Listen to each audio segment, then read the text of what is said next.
Buenos días, tardes o noches, dependiendo a la hora que estén viendo este video, aunque es muy probable que lo estén viendo en la mañana.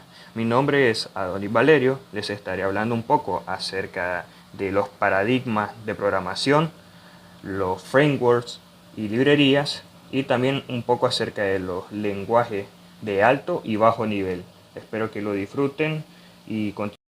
Bien, ahora hablaremos un poco acerca de los frameworks y la librería. ¿Cuáles son las diferencias entre estas dos? Los frameworks son básicamente un conjunto de herramientas que trabajan en un proyecto completo bajo ciertas reglas. Las librerías, al igual que los frameworks, son herramientas, pero la diferencia entre los frameworks es de que las librerías solo se usan en una tarea específica.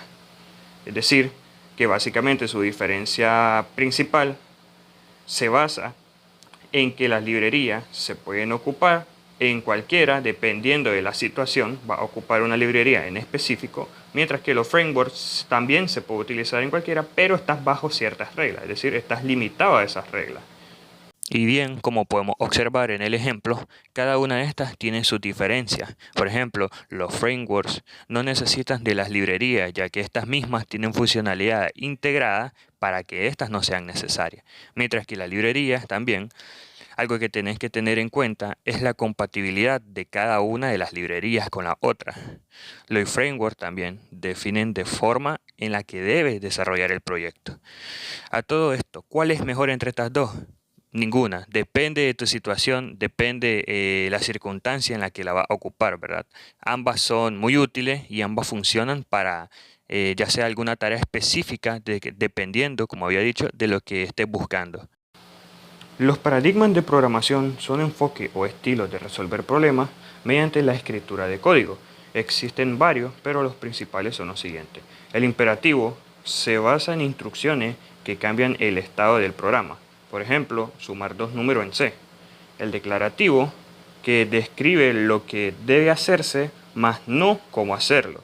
Un ejemplo en SQL.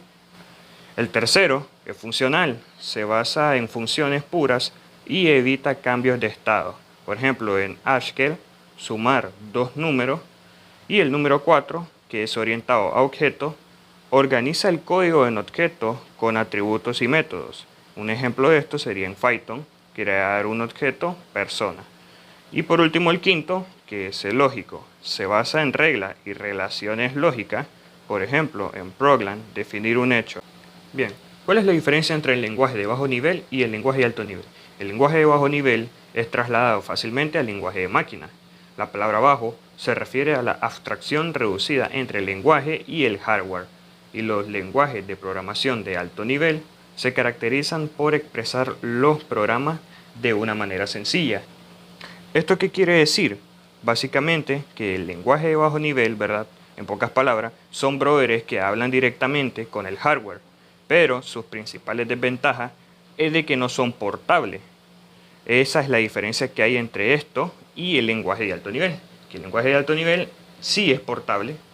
De hecho, por esto mismo, es de que se necesita un traductor, o en este caso también conocido como un compilador o intérprete, ¿verdad? Para que el hardware pueda interactuar directamente con este tipo de lenguaje.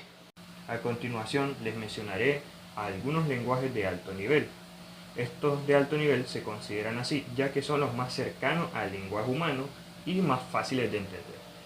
Los que son Python, Java, C++, JavaScript y Ruby.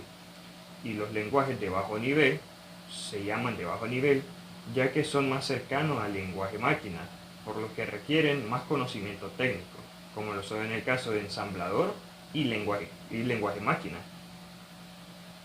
Ahora, como curiosidad, ¿por qué el lenguaje C no se considera un lenguaje de bajo nivel? Bueno, esto se debe, ya que el lenguaje C está en un nivel intermedio. Tiene características tanto del lenguaje alto, pero también del lenguaje de bajo nivel. Porque, por ejemplo, está cercano al hardware. C permite manipular directamente la memoria, registro y manejo de punteros, lo cual es típico en los lenguajes de bajo nivel. Su portabilidad y abstracción, al mismo tiempo, ofrece estructuras de control, funciones y tipos de datos, lo que lo hace más abstracto y fácil de usar, que los lenguajes puramente de bajo nivel, como el ensamblador. Por esto es que C no es completamente de bajo nivel, pero sí proporciona herramientas para trabajar a ese nivel cuando es necesario. Muchas gracias por su atención, pasen un muy buen día.